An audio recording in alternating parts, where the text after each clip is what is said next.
How a man lives without sex. They say hunger can be controlled with food, thirst can be quenched with water, the one that hides inside every man, silent, invisible, yet screaming every night. This is not a story of love. It's not even a story of lust. It's a story of what happens when a man decides to live without sex. When he locks his body and frees his mind. When he stops touching others and starts touching his soul. Most people will never understand it. They will call him weak. They will call him broken. But this truth is a man without sex isn't always empty. Sometimes he's more alive than all of us. This story is about Raghav, a 32-year-old man who made a choice no one around him could. Believe, a man who turned away from pleasure and walked into loneliness. Not because he wanted to, but because life forced him to. And what he discovered in that silence wasn't pain, it was transformation. This is the untold journey of a man who lived without sex and found the parts of himself the world had buried. Perfect. Now, the story begins. The silence inside a man. Raghav used to be like everyone else. He had dreams, he had desires,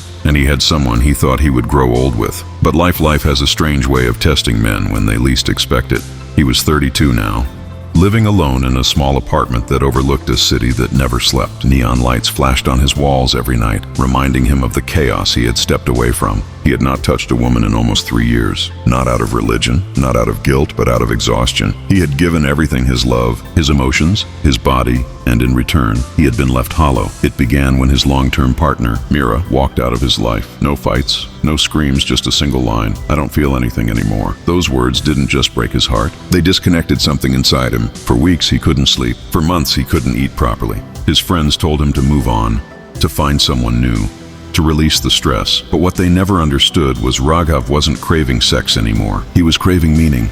Every time he looked in the mirror, he saw a stranger, a man whose body still had needs, but whose heart had gone silent. One night, as he sat by the window staring at the city lights, he whispered to himself, "What if I stop chasing it? What if I stop needing it?"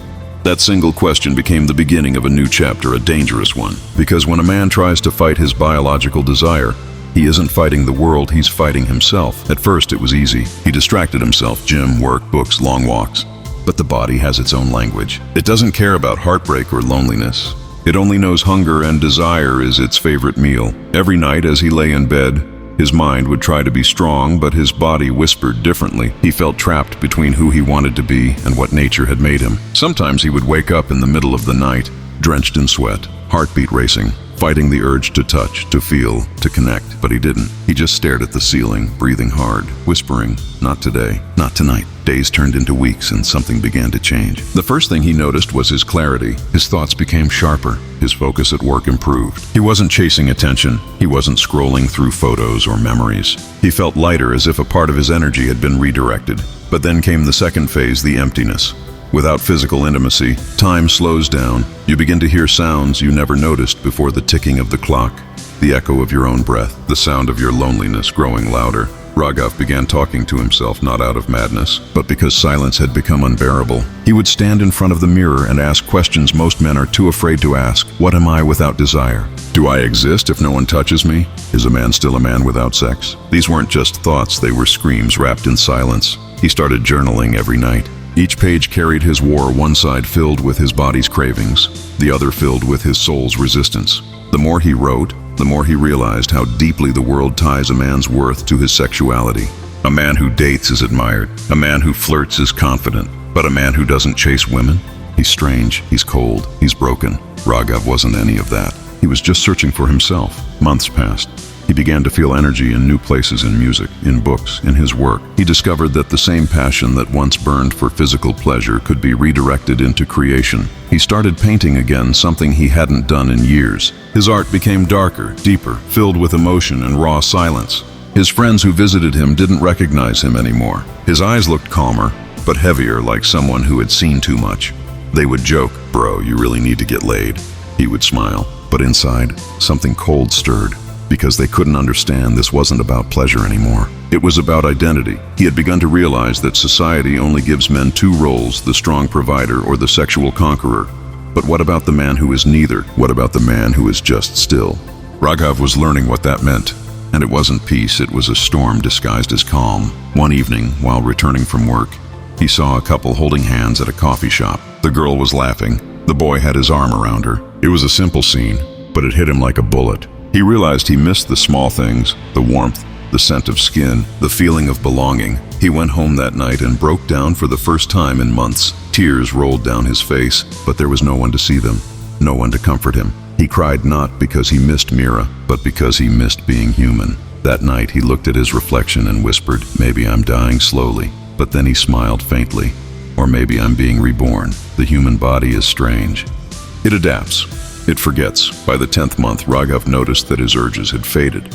He could look at a woman and feel nothing, no rush, no ache, no burning thought. At first, it felt like freedom, but then it felt like emptiness wearing freedom's mask. He had conquered his desire, but in doing so, he had killed a part of his humanity. He became colder, quieter, almost detached from the world. He no longer wanted to be touched, but deep down, he wanted to be understood, and that's the moment when something unexpected happened. He met Arohi, a woman who didn't want his body. She wanted his silence. She was a writer, older than him, and she saw something in his eyes, a kind of loneliness that words couldn't hide. They started meeting for coffee, then walks. No flirting, no attraction, just long conversations that felt like therapy. But as they grew closer, Raghav began to feel something he hadn't felt in years. Warmth, not sexual, emotional. The kind that scares you because it reminds you you're still alive. And that's where everything began to change in trying to live without sex. Raghav had thought he was mastering control, but what he was truly learning was that you can suppress the body but not the heart.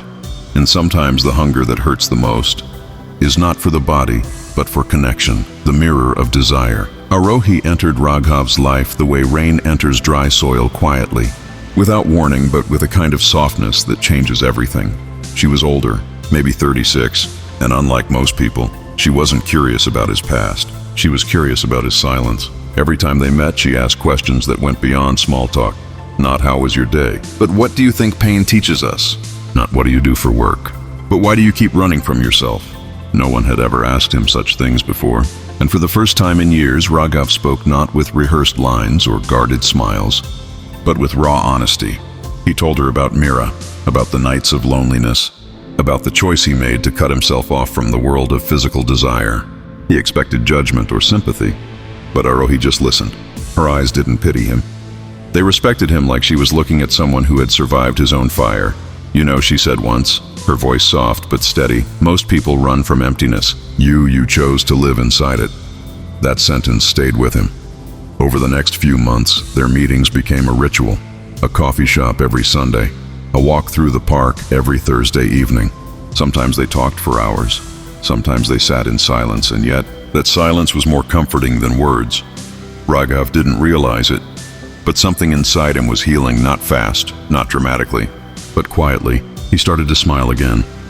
He laughed at small things like a child chasing pigeons, or a couple arguing about ice cream flavors. It was as if Arohi had handed him a mirror, and for the first time, he wasn't afraid to look at himself. But with that healing came something dangerous, longing. Not physical longing, not yet, but emotional dependence. He started waiting for her texts. He started timing his walks, hoping to see her by chance. And that terrified him, because this attachment was exactly what he had promised himself to avoid. One night, as he sat at his desk writing, he realized something. Desire doesn't always wear the face of lust. Sometimes, it wears the face of comfort. Sometimes, the need to be seen is the deepest form of hunger. He wrote in his journal, "I thought I escaped desire, but maybe desire never leaves it, only changes its shape. Sometimes it comes back as a person, sometimes as a memory, sometimes as a smile." Weeks passed. Arohi's presence became the calm in Raghav's storm, but one evening changed everything. They were sitting in her apartment sipping tea. It was raining outside, the kind of rain that makes the world disappear. Arohi had been quiet that day, thoughtful, distant. Then she looked at him and said, "Do you ever miss being touched?" Raghav froze. The question felt like a key turning in a locked door inside him. For a moment, he didn't answer. Then quietly he said, "Sometimes, but I'm afraid of what it might wake up." Arohi nodded slowly. "You're not afraid of being touched, Raghav. You're afraid of needing it again." The room went silent. The rain outside grew heavier. In that silence, Raghav realized how much he had buried. Years of restraint, control, and emotional isolation. All of it stood between them like a wall made of invisible glass. He looked at her. He really looked at her. And for a brief second, he saw the reflection of everything he had run from. Tenderness, warmth, vulnerability. And that was when he understood the cruel truth of his journey. You can stop your body, but you can never stop your heart. Night that he returned home, he couldn't sleep. Sat by the window watching the streetlights blur through raindrops. His heart was racing, not out of lust, but confusion. He had built his peace on the foundation of denial, and now, one question from Arohi had cracked that foundation. He realized how deeply loneliness can disguise itself as discipline, how easily pain can pretend to be peace. For years, he believed he had found freedom by escaping desire. But now, he saw it differently. He hadn't escaped it. He had simply frozen it. And Arohi's presence was melting it, drop by drop. The next morning, he went for a walk, trying to clear his thoughts. The city was waking up, vendors setting up their stalls, children running to school, cars honking. Everything looked normal. But inside him, something was shifting. He passed by a mirror shop. For some reason, he stopped and stared at his reflection. He didn't look the same anymore. His face carried calmness, but his eyes carried conflict. He whispered to himself, "I thought I found peace. But maybe peace without passion is just silence wearing perfume." He smiled bitterly at his own words. It was true, he missed feeling alive. Not in the way of the body, but in the way of connection. Days turned into weeks again, and something new began between him and Arohi. Not a relationship, not romance, but a kind of unspoken understanding. They didn't cross any lines, but their silences grew heavier, their eyes lingered longer, and their hearts began to speak in ways their words couldn't. Raghav started to feel fear again. The fear of losing control, the fear of falling, the fear of breaking the vow he had built his identity around. But beneath that fear was something beautiful he was feeling again. For years, he had been numb. Now every conversation, every shared silence, every smile from Arohi reminded him that to feel is not weakness, it's being alive. One day, as they sat by the riverside, Arohi said softly, "You know, Raghav, maybe the point isn't to kill desire. Maybe it's to understand it." He looked at her, puzzled. "And if understanding it brings back the pain, then maybe pain is the only proof that we're still human," she said. Her words hit him deeper than she knew, because that's what he had forgotten. He wasn't meant to be stone. He was meant to be fire. That night, Raghav wrote his final journal entry for that chapter of his life. It read, "To live without sex is not impossible. To live without love, maybe. But to live without touch of a hand, of a heart, of another soul, that's where the man inside starts to fade. I thought I was escaping weakness, but I was escaping life." And for the first time in years, Raghav didn't feel ashamed of his desire. He saw it for what it was: not a sin, not a needs, but a reminder that he was still alive. He looked out at the night sky, whispered Arohi's name, and smiled, not because he had fallen back into old habits, but because he had finally found balance between control and connection, between silence and sound. The man who had once lived without sex had finally learned to live with himself. Rebirth of a man. Raghav woke up to the sound of birds for the first time in years. The rain had stopped, and sunlight spilled through his window, warm and gentle. It wasn't just another morning in, it was a quiet beginning. He stood by the window, coffee in hand, staring at the city below. The world hadn't changed: the chaos, the noise, the people rushing to survive. It was all the same. But he had changed. For 3 years, he had lived in isolation, away from touch, away from intimacy, away from what the world calls connection. He thought it made him strong. He thought he had mastered himself. But now, standing there, he realized he had not become strong by denying his humanity. He had become strong by understanding it. Arohi hadn't messaged him in 2 weeks, not because something went wrong, but because something was complete. They had both reached a place where silence was enough. No confessions, no promises, just peace. He remembered her last words to him. "You don't need to chase desire, Raghav. You just need to stop being afraid of it." Those words echoed in him like a prayer. That day, Raghav went to the same riverside where they used to sit. The wind was cool, and the water shimmered under the sunlight. He closed his eyes and listened not to the noise of the city, but to the rhythm inside his chest. He realized something simple yet profound. For years, he had believed that being a man meant controlling his desire. But true control was not suppression, it was balance. A man without control is lost in his impulses, but a man without emotion is already dead inside. He remembered the first nights of loneliness, the endless battle between mind and body, the voices that told him he wasn't enough without sex, the world that mocked him for choosing restraint. He had faced it all: the pain, the temptation, the emptiness, and somehow through all that suffering, he had carved out something: pure self-awareness. He could finally look in the mirror and not see a man running away from desire, but a man who could face it without fear. As he stood there, Watching the water flow, an old thought came back to him, the one that started it all. What if I stopped needing it? He smiled now because he knew the answer. You can't stop needing what makes you human, but you can choose how you need it. Desire wasn't his enemy, it was his teacher. It had broken him once, but it had also rebuilt him. Weeks later, Raghav started writing a book, not a novel, not a confession, but a story of silence. He called it The Man Who Forgot Touch. The pages weren't about sex or loneliness. They were about transformation, how the absence of one thing can awaken everything else, how pain, when faced with honesty, turns into wisdom. His words began to reach people online. Strangers wrote to him, men and women alike, saying they saw themselves in his story, not in the loneliness, but in the courage to face it. And slowly, Raghav realized his story was never about giving up something. It was about finding everything he had lost within. Months passed. He met Arohi again one evening, unexpectedly, at the same cafe where it had all begun. She was sitting by the window, a book in her hand, the same calm in her eyes. When she saw him, she smiled. "So, writer now?"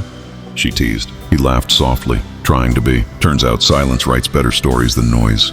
She nodded. "You look lighter." "I am," he said, "because I finally stopped fighting myself." There was no tension between them. No unspoken craving, just a quiet understanding that some connections are not meant to possess, only to awaken.